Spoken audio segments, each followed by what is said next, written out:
Hello everyone. In this session, we will see Euler-Cauchy equation.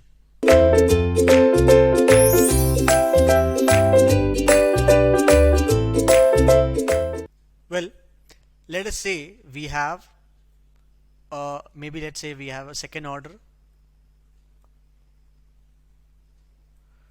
ordinary differential equation. Let's say it is homogeneous with constant coefficients.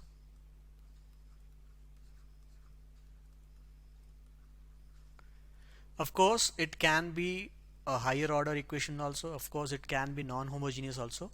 But as of now, we are considering it to be second order ordinary differential equation, which is homogeneous and the constant coefficients are there. So, in that case, let's say it is of the form x square y double dash plus a times of x y dash plus b times of y equal to 0. Let's say this is the standard form we are discussing.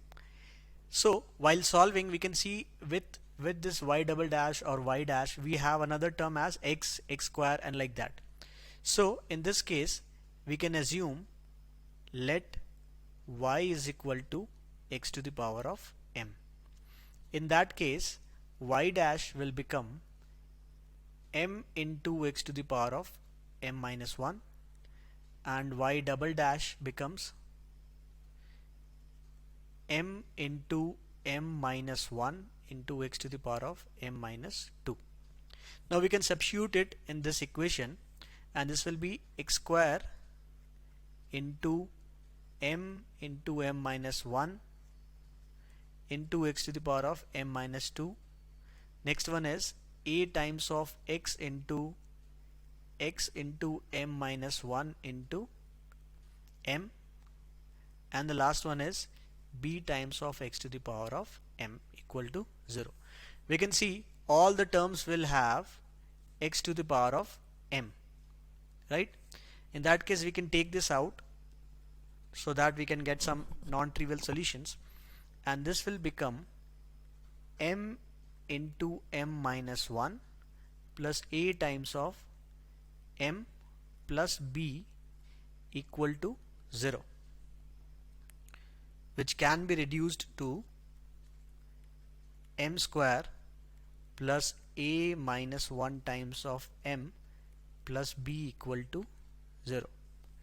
If possible, please remember this form because this will save you some time. What we have done is, if it is in the standard form, we have written directly m square, and instead of a we are writing a minus 1 because there is one term coming from here. So a minus 1 times of b and b. So there is only one change from this equation, that is instead of a we are writing a minus 1 so that we can get the auxiliary equation here. Now, so we will take this as the auxiliary equation. This is m square plus a minus 1 times of m plus 1 equal to, plus b equal to 0. So let's say first case, let's say the roots for this equation are real and different.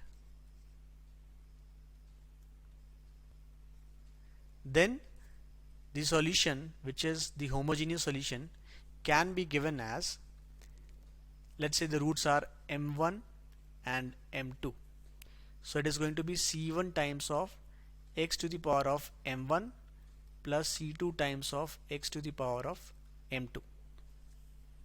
And if we have real and equal roots, let's say m comma m, then this y homogeneous can be given as c1 plus c2 times of ln x times of x to the power of m. and if these roots are, let's say, complex conjugate,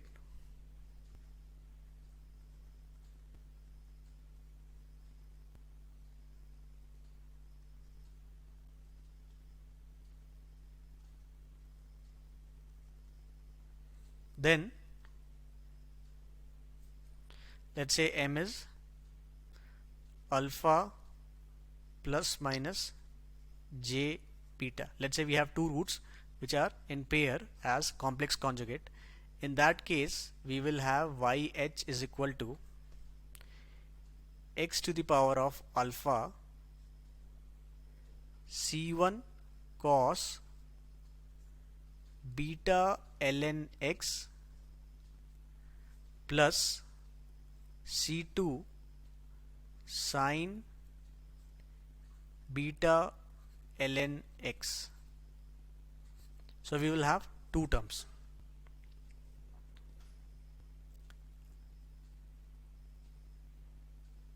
This is how we are going to get the solution for a second order homogeneous ordinary differential equation of the form of Euler-Cauchy equation. Also, what if we start getting more roots? Let's say the equation is, what if we have third order equation? Then instead of this equation, not this, instead of this equation we will have m into m minus 1 into m minus 2 plus, let's say, a times of m into m minus 1 plus b times of m plus c equal to 0. This is when we will have a third order. Instead of second order, we will have third order. What if we have the next term? It will be m into m minus 1 into m minus 2 into m minus 3 and so on, right? So this is the general form. And other than that, if we have repeated roots, if we have more than two roots, then like if we have m3, then we can add plus c3 times of x to the power of m3. And if we have repeated roots here, then we can add c1, let's say c1 plus c2 ln x plus c3 ln x square into x to the power of m. And complex roots will always be in pair. Then we will have another term, then we can have another same such pair. And if there are complex and real roots both, then we can bring up this term and this term both together. So this is how we will solve Euler-Cauchy equations.